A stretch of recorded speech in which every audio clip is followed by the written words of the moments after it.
মাননীয় ইমাম, কিছুদিন আগে ইরানে ইসরায়েল যখন হামলা চালায় তখন সেই হামলার মুখেও আমরা দেখলাম বাংলাদেশের এক শ্রেণীর আলেম, ওনারা ওই ইরানের আকিদা কি, তাদের বিশ্বাস কি, তারা শিয়া, তাদের শিয়ারা কি কাফের নাকি, এই ইত্যাদি বিষয়ে তারা সামনে আনলেন। এবং শিয়া ও সুন্নির মধ্যে যে বিভাজনের দেয়াল, এটা যাতে কোনোভাবে ভেঙে না পড়ে, মানুষ যাতে আবার ভুলে শিয়াদেরকে আবার সমর্থন না দিয়ে ফেলে, এই ব্যাপারে তারা জনগণকে সতর্ক করার কাজে লেগে পড়লেন।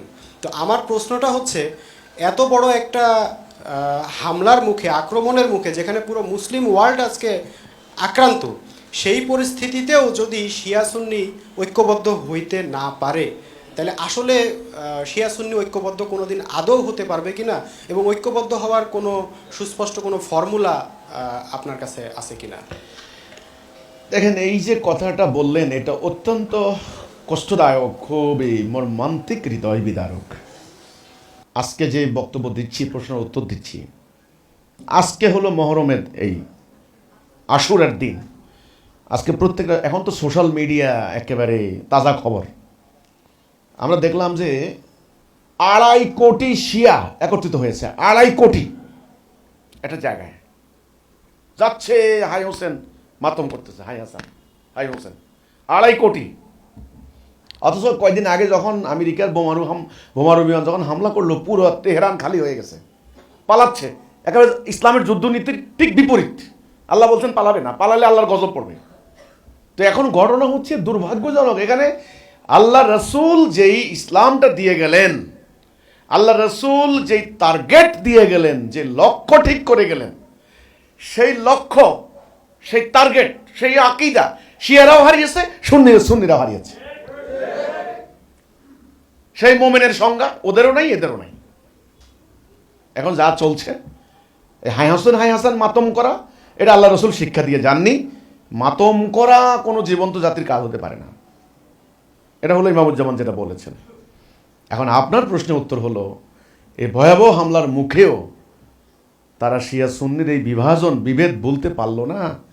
তারা নিজের চোখে দেখতে পেল সুন্নি মতাদর্শী হলো ফিলিস্তিন, 24 লাখ গাজা উপত্যকার জনগণ, 1 লক্ষ কেইল্ড, 5% খুন হয়েছে, টোটাল পার্সেন্টেজ করলে 5% খুন, 1 লাখ, 10,000 ফিলিস্তিনি। এরা কিন্তু সুন্নি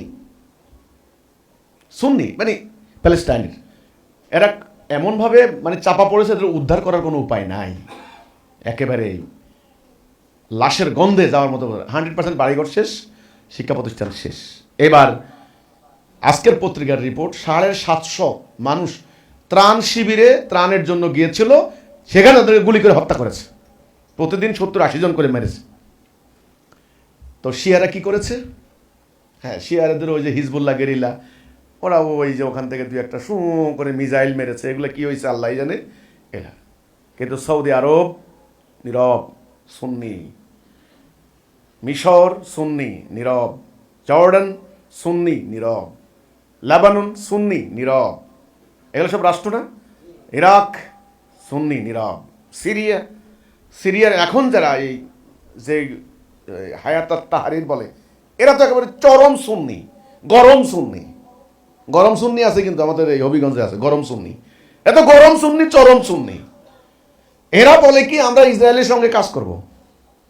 এবার ওরা হামলা সুন্নি সাইজ হয়ে গেল, এবার শিয়া। তো আমেরিকার কাছে শিয়া সুন্নির কোনো ডিফারেন্স নাই। ইসরায়েলের কাছে এরা সব মুসলমান, এরা আল্লাহ বিশ্বাস করে, এরা নামাজ পড়ে, এরা নবীকে নবী মানে, বাস। আমেরিকার কাছে কেরা শিয়া কেরা সুন্নি এর দেখার বিষয় না।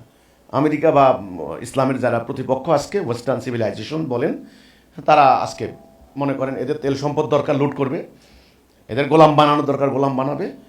এরা আল্লাহর বিধান মানবে না, এরা ব্রিটিশের বিধান মানতে হবে, গণতন্ত্র মানতে হবে, ইত্যাদি ইত্যাদি। আর এরা বসে আছে কেরা সুন্নি কেরা শিয়া, কেরা নামাজ 3 ওয়াক্ত, কেরা নামাজ 2 ওয়াক্ত, হ্যাঁ, কেরা আলীরে খলিফা মনে করে, আর কেরা আবু বকরকে খলিফা মনে। এগুলো আছে এরা নিয়া। মাওলা আলী, এরা আছে মাওলা আলী, মৌলানা প্রভু, আলী প্রভু হয়ে গেছে, মাওলা আলী। তো এই আপনার পাক পাঞ্জাতন নাকি 4 খলিফা, এগুলা নিয়ে তো আপনারা মত মারামারি করছেন। এগুলো ওদের কোনো মাথা ব্যথা নাই কিন্তু। সেজন্য আমার কথা হলো, আসলে দুঃখজনক, দুর্ভাগ্যজনক, এরা ঐক্যবদ্ধ হবে না। মৃত্যু এদের অবধারিত, ঐক্যবদ্ধ হবে না, আশা করা যায় না। তবে এবার বলছেন ফর্মুলা কি? এই ফর্মুলাটা আমি বলি। ফর্মুলা হলো, আল্লাহর কোরআন তো হক। আল্লাহর কোরআনে কোনো মিথ্যা আছে? নো।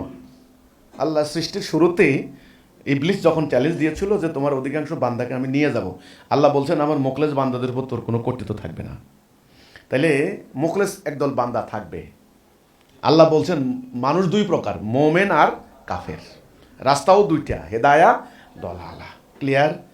আল্লাহ বলছেন যে যারা মোমেন হবে তাদের ওলি আমি, অভিভাবক আমি, তাদেরকে ফেরেশতা দিয়ে আমি সাহায্য করব। কাফেরদের বিরুদ্ধে তারা সাহায্য প্রাপ্ত হবে, তারা বিজয় লাভ করবে।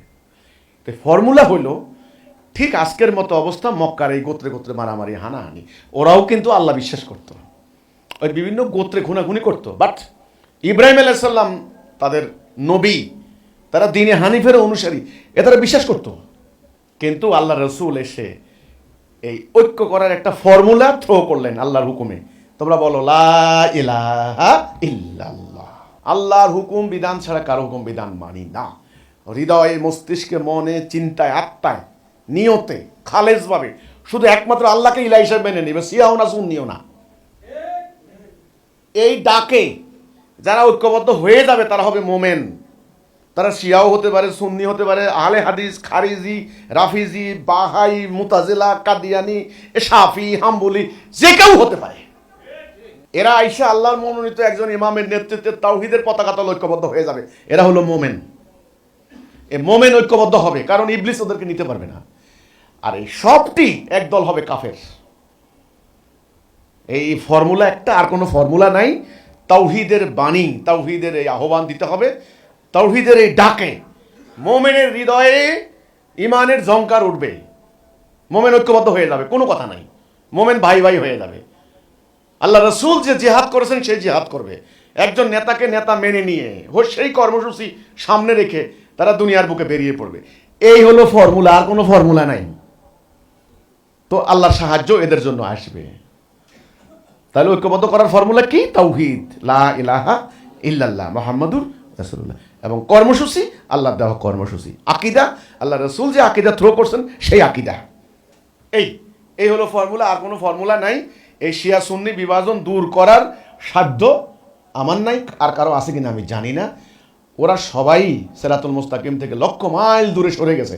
কত মাইল কে দূরে সরে গেছে এটা গজ ফিতা দিয়ে মাপার মতো সাধ্য আমার নাই, কিন্তু সরে গেছে। এখন এই জান্নাতি ফিরকা একদল নামবে, তাওহীদের এই জ্ঞান তারা পাবে, হেদায়েতের জ্ঞান পাবে।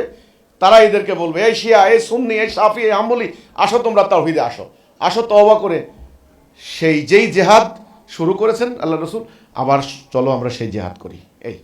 তাই একমাত্র এই আগ্রাসন থেকে বাঁচার সম্ভাবনা আছে, না হলে সম্ভাবনা নাই। এবং এটা হবে ইনশাআল্লাহ, কারণ মোমেনরা ঐক্যবদ্ধ হয়ে যাবে।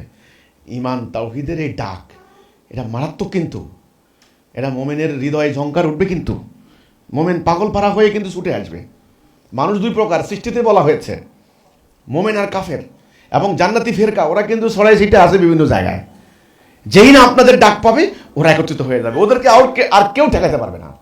আর কি শিয়া কি সুন্নি কোনো ডিফারেন্স হবে না, একাকার হয়ে যাবে, ওরা ভাই হয়ে যাবে। এই ফর্মুলা একটা, সেটা হলো তাওহীদের দিকে ঐক্যবদ্ধ করা এবং আল্লাহর দেওয়া কর্মসূচি, বাস।